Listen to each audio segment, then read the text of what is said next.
Bueno, sin duda hoy es un día de mucha expectación, incertidumbre, para algunos de mucho temor, de confusión, de angustia, un día también de mucha tensión. Y una pregunta que hay corriendo, yo sé, entre nosotros y en la mente de muchas personas en Colombia y aún nosotros como congregaciones, ¿qué va a pasar? ¿Qué va a pasar? Dios mío, ¿qué va a pasar?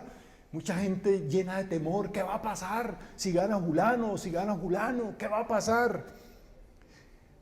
Si usted me pregunta a mí, ¿qué va a pasar? Yo le puedo responder con toda seguridad, no sé. No sé. Creo que nadie sabe qué va a pasar. Todos dicen una cosa, no, si gana Julano va a pasar esto y esto. Si gana Julano va a pasar esto y esto. Todos tienen una idea macabra de lo que va a pasar. No sé, hay tantas cosas que pueden pasar. La mayoría de ellas no muy buenas. Pero yo no quiero enfocarme en esa pregunta, ¿qué va a pasar? Sino en esta otra pregunta, ¿qué vamos a hacer? Porque nosotros no tenemos ninguna capacidad de controlar lo que va a pasar, pero sí podemos tomar la decisión sobre qué vamos a hacer. ¿Qué vamos a hacer? Y voy a tratar en esta mañana de hablar de lo que debemos hacer como seguidores de Jesús y de lo que debemos hacer como iglesia de Jesús. Yo sé que esas dos cosas no se pueden separar, pero las voy a separar por asuntos didácticos para explicarlo. Pero creo que esas dos cosas están vinculadas la una con la otra. Lo que debemos hacer como seguidores de Jesús en forma personal y lo que debemos hacer como iglesia de Jesús. Y lo primero, entonces vamos a responder esta pregunta. Lo que debo hacer como seguidor de Jesús. ¿Qué debo hacer yo a partir de hoy o de mañana? Gane quien gane. En esta iglesia no le decimos por quién votar, ni le decimos que a mí Dios me reveló que debíamos votar por tal. Nada. En esta iglesia creemos que usted tiene libertad de votar por el que quiera. Por el que quiera. No somos una iglesia que busca controlar la libertad de las personas. Creemos en la libertad de cada persona. Personalmente yo creo que ningún candidato es un enviado de Dios que tiene la solución para todos los problemas. Yo personalmente creo que cualquiera de los que gane, a las pocas semanas nos vamos a decepcionar, no porque sean malos, sino simplemente porque son seres humanos. Y los seres humanos somos así. Tenemos la capacidad de decepcionarnos los unos a los otros. Entonces, ¿qué debo hacer como seguidor de Jesús? Lo primero es esto. Debo amar como Jesús. Debo amar como Jesús. Gane quien gane, pase lo que pase, sea lo que resulte ser.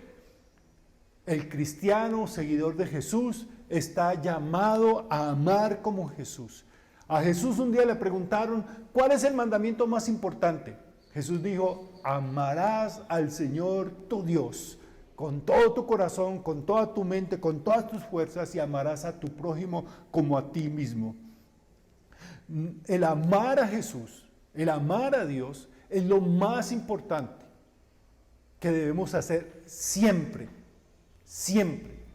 No importa en qué régimen de gobierno tengamos, no importa las circunstancias, el amor a Dios no está condicionado a lo que esté sucediendo a nuestro alrededor. Amamos a Dios cuando colocamos a Dios por encima de todo en nuestra vida. Amamos a Dios cuando Dios es primero en nuestra vida. Lo primero no es el amor a la patria. Lo primero no es el amor a una ideología o partido político. Lo primero no es el amor a un caudillo o líder político. Lo primero es amar a Dios. Y lo segundo es amar ¿quién? Al prójimo. ¿Ya? Lo primero es amar a Dios, lo segundo es amar al prójimo, sin importar de nuevo las circunstancias.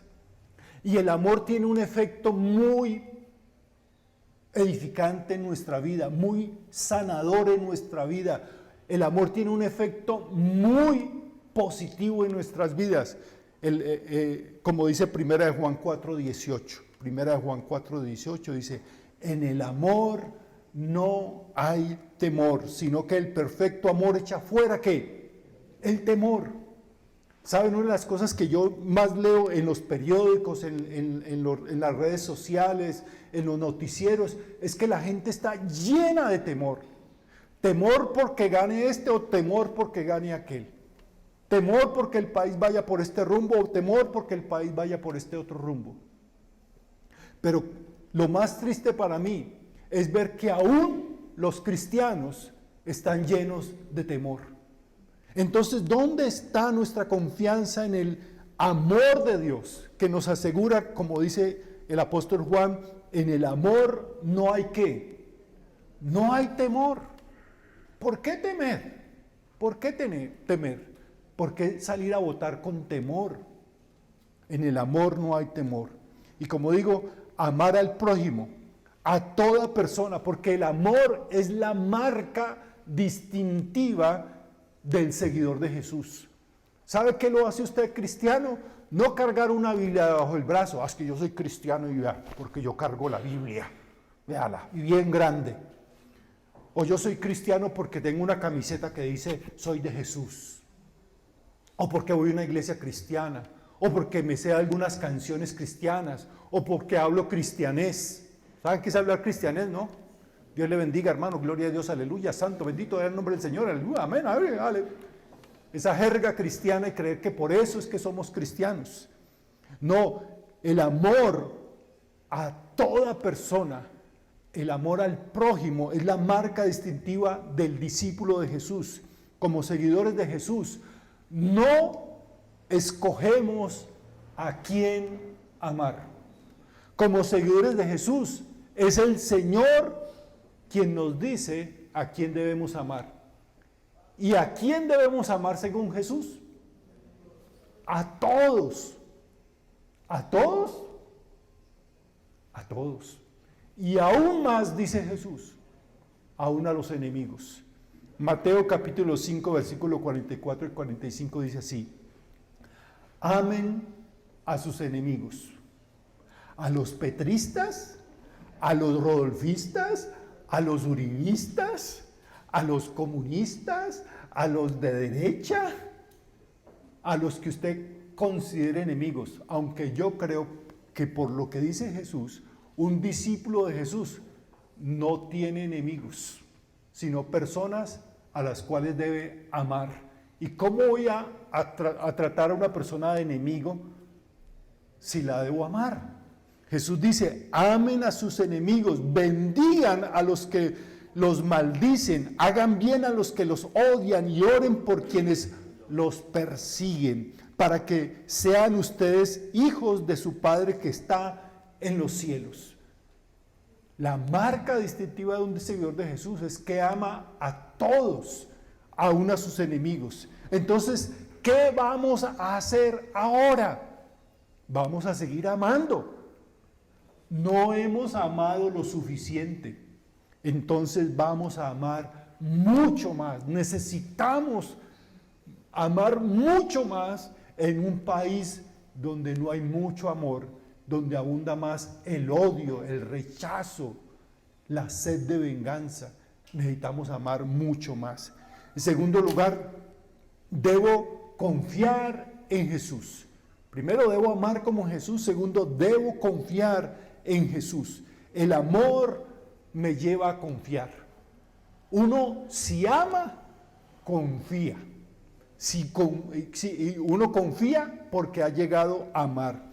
Nuestra vida, hermanos y amigos, no está en las manos de ningún gobernante ni de ningún gobierno. Nuestra vida no está en manos de las circunstancias. Nuestra vida tampoco está en manos del azar, de la suerte. Nuestra vida está en las manos de Dios. ¿Usted cree realmente eso? ¿Realmente lo cree? Entonces, ¿por qué tiene temor a lo que va a pasar? ¿Qué debemos hacer? Debemos confiar en Jesús. Debemos confiar en nuestro Señor. Compartí el miércoles pasado que nos reuníamos a orar por el futuro de Colombia, el texto de Daniel 2:21, y quiero compartirlo de nuevo con ustedes acá, porque muchos de ustedes no vinieron. Daniel 2:21 dice: tú cambias los tiempos y las edades, a unos reyes los pones y a otros los ¿qué? Los quitas. Esta es una de las más profundas verdades y más confiables verdades para nosotros en unas circunstancias como las que estamos viviendo en nuestro país hoy. Tú cambias los tiempos y las edades. Lo que trata de decirnos el profeta Daniel es: la historia humana está en las manos de Dios, no en las manos de un líder político, de un gobernante, de una corriente ideológica. La historia humana la está escribiendo Dios, y a unos reyes los pones y a otros los quitas. Ayer un amigo de Bogotá, algunos conocen a Alejandro Torres de Conviva, colocó en una de sus publicaciones de Facebook, dice que un día como hoy estamos más confundidos que evangélico en estas elecciones. Y él tiene una reflexión muy interesante. Él decía, a los candidatos, sobre todo a uno, le han estado preguntando mucho: si usted llega a ganar, si usted llega a perder las elecciones, ¿va a reconocer el triunfo de la otra persona, del otro candidato? ¿Va a reconocer que fue derrotado? Y Alejandro hacía la reflexión: esa pregunta también debería ser para nosotros los que elijamos, sobre todo los cristianos. Sea quien gane y sea elegido presidente, ¿vamos a reconocerlo como nuestro presidente? Porque es que la Biblia dice que Dios es el que pone y quita los gobernantes. Y siempre he dicho que este texto lo colocamos con asterisco, aplican condiciones y restricciones. ¿Cuáles son la aplicación, esas condiciones y restricciones? Es que si el candidato que gana es de mis afectos, es que Dios lo puso ahí, ¿sí ve? Pero si no es de mis afectos, es que el enemigo, vea, el diablo se metió allá, lo llevó allá. No, pero es que la Biblia dice que Él es que Dios es el que los pone y los quita. Entonces debemos tener la perspectiva que tenía Daniel, de que Dios es el que guía la historia.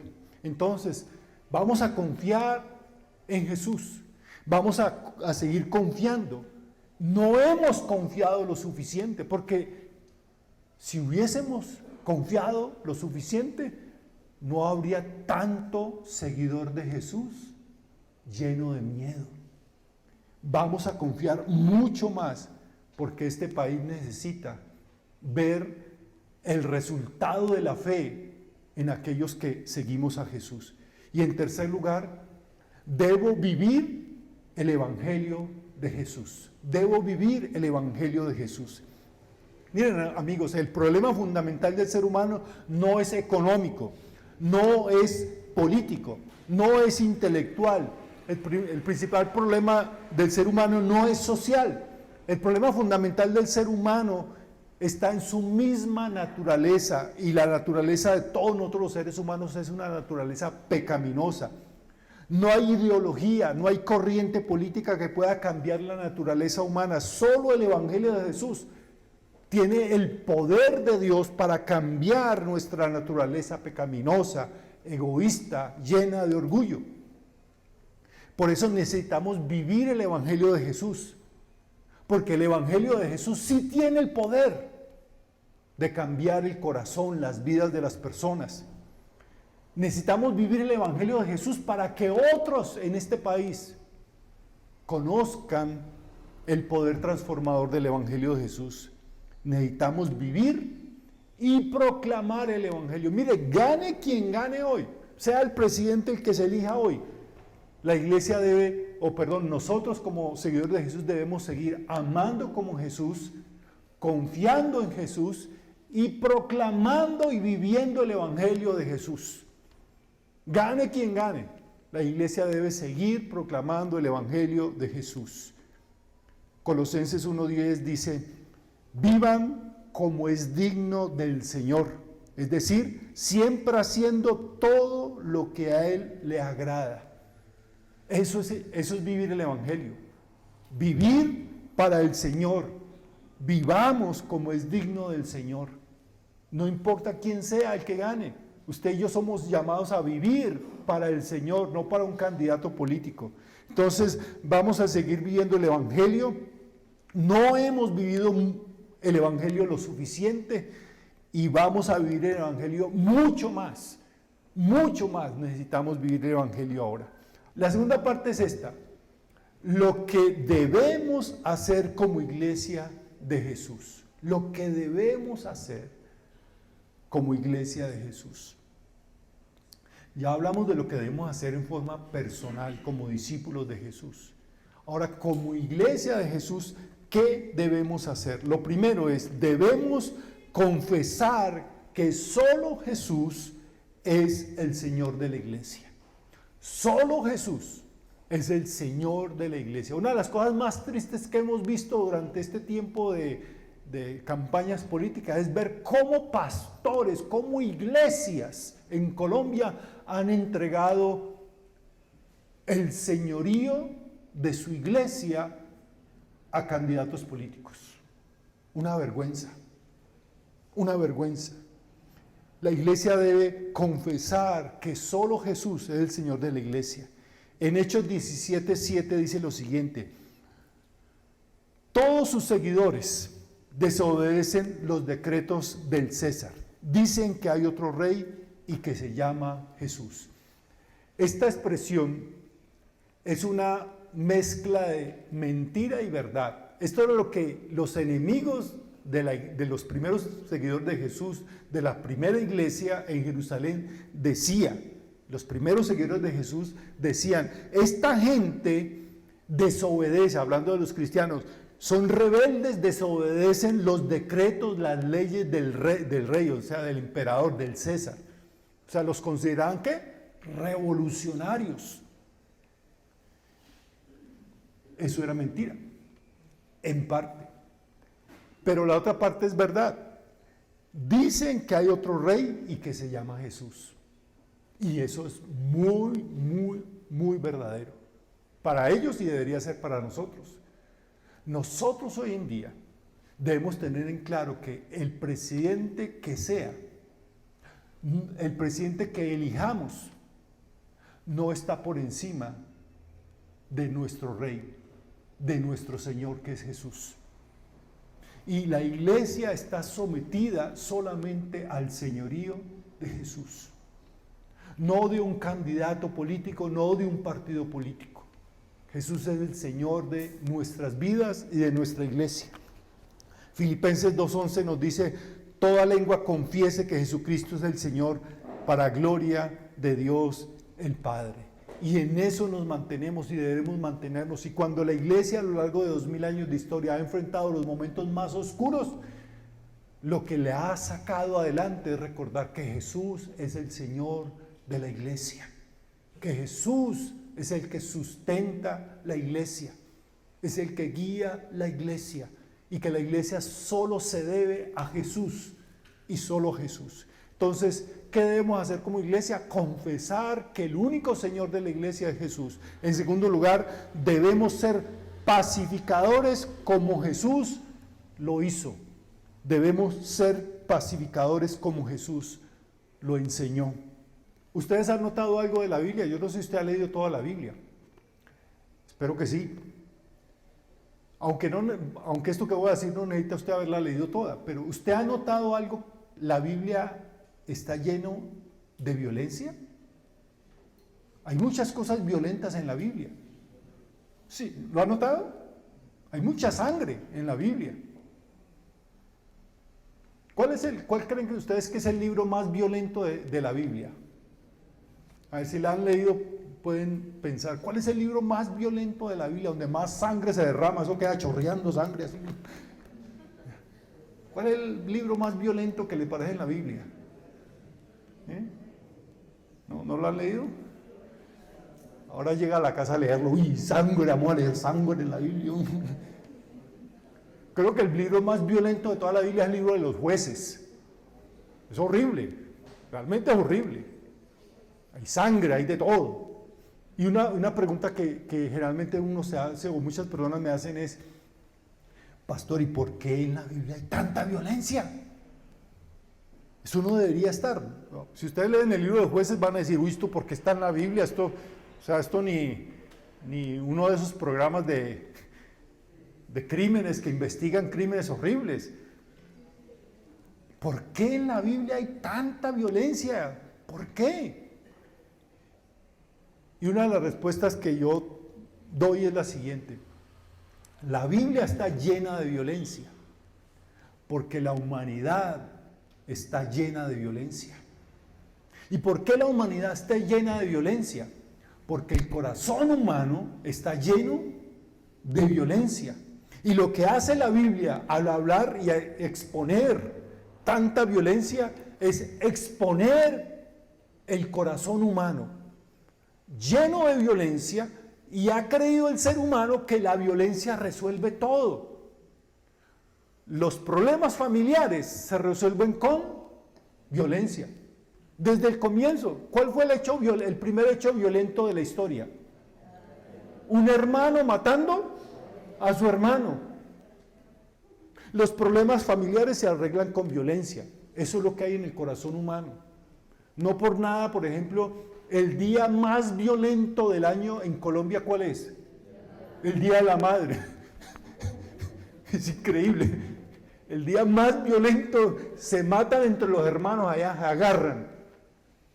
Los problemas familiares, los seres humanos creemos que se arreglan con violencia. Los problemas sociales, ¿cómo los arregla el ser humano? Con violencia. Los problemas económicos, ¿cómo tratamos de arreglarlos? Con violencia. Los problemas políticos, con violencia. Los problemas religiosos, con violencia, con muerte. Los problemas de convivencia, con violencia. Los problemas más insignificantes, con violencia. Por eso hay tanta violencia en la Biblia, porque lo que hace la Biblia es exponer que el corazón humano está lleno de violencia, porque el ser humano ha llegado a creer que la violencia soluciona todo. Y entonces viene Jesús. Llega Jesús, que la Biblia lo presenta como el príncipe ¿de qué? De paz. Y Él no usa la violencia, Él desenmascara la violencia, desenmascara el corazón humano lleno de violencia, de sangre. Y Jesús nos muestra que la única manera de acabar con la violencia no es con más violencia como el ser humano ha creído. Lo que hace Jesús es dar su vida por los violentos. Es perdonar y no vengarse. Es estar muriendo en una cruz y decir, Padre, perdónalos a los que están ejerciendo violencia. Nos está diciendo, la violencia no es el camino. Por eso Él dice, bienaventurados los pacificadores, porque ellos serán, ¿qué? Llamados, ¿qué? Hijos de Dios. Esta semana, en una iglesia en los Estados Unidos, en un púlpito, alguien dijo esta frase: Si Jesús, bueno, voy a darle el contexto de por qué estaba hablando de esta persona de lo siguiente. Ustedes saben que en Estados Unidos cada semana hay un tiroteo, por lo menos uno. Muchachos, personas toman un arma, se meten en una escuela, matan 18 o 20 personas, a una discoteca, a un centro comercial, a una iglesia y disparan. En Estados Unidos es más fácil comprar un rifle de asalto que le vendan a uno un medicamento en una farmacia. Y esta persona en un púlpito de una iglesia dijo, si Jesús hubiese tenido fusiles de asalto, no lo hubieran crucificado. Esta persona no entiende, estaba defendiendo el derecho a portar armas desde un púlpito de una iglesia cristiana. Es que uno tiene derecho a defenderse, para que no nos pase lo que le pasó a Jesús. Porque si Jesús hubiese tenido fusiles de asalto, no lo hubieran crucificado. Esta persona no entendió nada de lo que es la figura de Jesús, que no vino a acabar con la violencia con más violencia, sino con el amor, el perdón, la reconciliación y la paz. Jesús dijo, bienaventurados los pacificadores. Ahora miren lo que dice Efesios capítulo 6, versículo 15. Calzados con la disposición de proclamar el evangelio ¿de qué? De la paz. El evangelio que proclamamos, el evangelio que creemos, el evangelio que nos redime, el evangelio que nosotros decimos creer, es el evangelio de la paz. No el evangelio que fomenta más violencia. No es el evangelio que dice plomo es lo que viene, o le pego su tiro. Ese no es el evangelio. Necesitamos recordar que como iglesia estamos llamados a ser pacificadores como Jesús. En tercer lugar, debemos servir a todos los que más podamos. Debemos servir a todos los que más podamos. Leí ahora Mateo capítulo 5, 44 y 45, pero no leí la parte final del versículo 45 y quiero leerlo completo de nuevo. Amen a sus enemigos y oren por quienes los persiguen, para que sean hijos de su Padre que está en el cielo. Él hace que salga el sol sobre malos y buenos, y que llueva sobre justos e injustos. ¿Sabe qué debemos hacer? No importa lo que vaya a pasar, debemos servir a todos los que podamos, sin importar quiénes sean. Lo hemos hecho como iglesia, lo hemos hecho en momentos del terremoto, lo hemos hecho en momentos de crisis económica en la ciudad, lo hemos hecho durante la pandemia. La iglesia ha servido a los que más hemos podido, aún personas que no eran de nuestra iglesia, aún personas que dirían, ¿por qué ayudan a esas personas? Porque la Biblia nos llama a servir a todos los que más podamos. Porque si somos hijos de nuestro Padre que está en el cielo, debemos recordar que Él hace llover sobre justos e injustos y que salga el sol sobre malos y buenos. Entonces debemos servir a todos los que más podamos. Y por último, debemos como iglesia mantenernos fieles al Señor. Somos llamados a mantenernos fieles al Señor, no importa lo que vaya a pasar. Los seguidores de Jesús a lo largo de más de 2000 años de historia cristiana hemos entendido la necesidad de mantenernos fieles al Señor. No importa el régimen político, económico en el cual estemos. Lo importante es la fidelidad al Señor. Los cristianos que han estado bajo regímenes de opresión han seguido fieles. Los cristianos que han estado bajo reyes déspotas y crueles han sido fieles. Los cristianos que han estado en regímenes totalitarios, comunistas, ateos, se han mantenido fieles.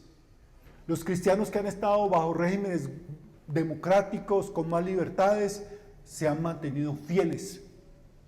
No importa cuál sea el régimen, debemos mantenernos fieles al Señor. Apocalipsis 14:12 nos dice lo siguiente: en esto consiste la perseverancia de los santos, es decir, de los cristianos. En esto consiste la perseverancia de los santos, los cuales obedecen los mandamientos de Dios y se mantienen fieles a Jesús. La fidelidad a Jesús debemos mantenerla en todo momento. Y no es algo que dependa de las circunstancias. La fidelidad la mantenemos porque Jesús está en nuestras vidas. Si Jesús está en nuestras vidas, las circunstancias no determinan mi fidelidad, sino que Jesús está en mí. Y quiero terminar con este último texto. Palabras de Jesús. Unas palabras muy pequeñas de Jesús que están allá en el Evangelio de Lucas. Unas palabras muy tiernas de Jesús. Y yo creo que Jesús nos las quiere decir a cada uno de nosotros en particular y en general a nosotros como iglesia. Lucas 12:32. No tengan miedo, mi pequeño rebaño. ¿Puede escuchar la ternura y el amor con que habla Jesús a nuestras vidas? No tengan miedo, mi pequeño rebaño. Jesús se presenta en nuestras vidas como el buen pastor. El buen pastor que da su vida por las ovejas. El buen pastor que provee a sus ovejas. El que cuida a sus ovejas. El que conoce a sus ovejas. El que ama a sus ovejas. El que guía a las ovejas a buenos pastos, a aguas tranquilas, guía a las ovejas a hacerlas descansar. Y les dice, no tengan miedo, mi pequeño rebaño.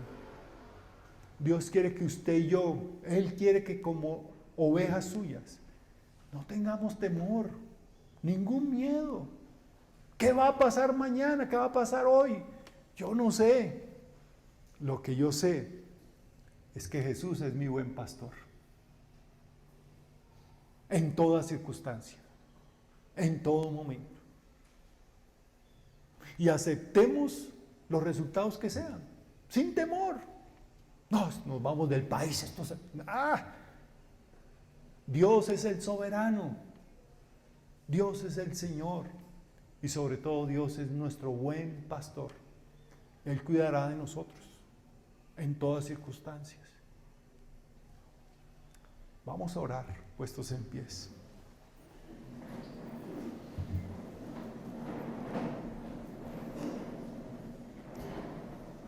Señor Jesús, qué bueno es escuchar tu dulce voz que nos dice, no tengan miedo, mi pequeño rebaño. Tú nos ves como eso, como un pequeño rebaño, y nos invitas a confiar en ti y a no tener miedo. Señor, una vez más colocamos la vida y el futuro de nuestro país en tus manos, sabiendo que tú tienes el control de todo y que los gobernantes llegan y los gobernantes se van. Los gobernantes prometen, algunas veces cumplen, la mayoría de las veces no lo hacen. Pero tú sigues siendo bueno, tú sigues siendo nuestro Padre, tú sigues siendo nuestro Señor. Por eso, Dios, aunque nosotros no sabemos qué va a pasar mañana, nosotros sabemos lo que vamos a hacer. Vamos a seguir amando, vamos a seguir confiando, vamos a seguir sirviendo, vamos a seguir confesando que Jesús es el Señor. Vamos a seguir viviendo y proclamando el Evangelio. Vamos, Señor, a seguir siendo fieles a ti, no importan las circunstancias. Señor, bendice al nuevo presidente. Úngelo con tu poder, Llena su vida de tu presencia. Inclina su corazón hacia ti. Inclina su corazón hacia la justicia. Inclina su corazón hacia la honestidad.